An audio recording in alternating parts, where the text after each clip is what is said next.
Originally, I was just keeping this lot right next to my beets for these pigs and to cut fresh hay here and there. The rains got really nice and weather got nice and the field grew, so I cut it all in one pass. Well, I shouldn't say all of it, but the majority of it. Let it dry for one day in hot, dry sun.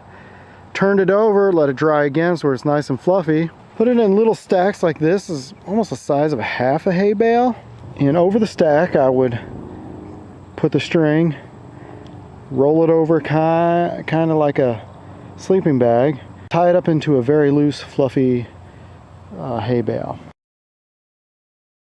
I was able to get 4 little hay bales, probably the equivalent to less than 2 hay bales, but this is going to be good just to keep the pigs warm in the winter. Not going to save a whole lot of money or time, but it's using what I got, not letting it go to waste.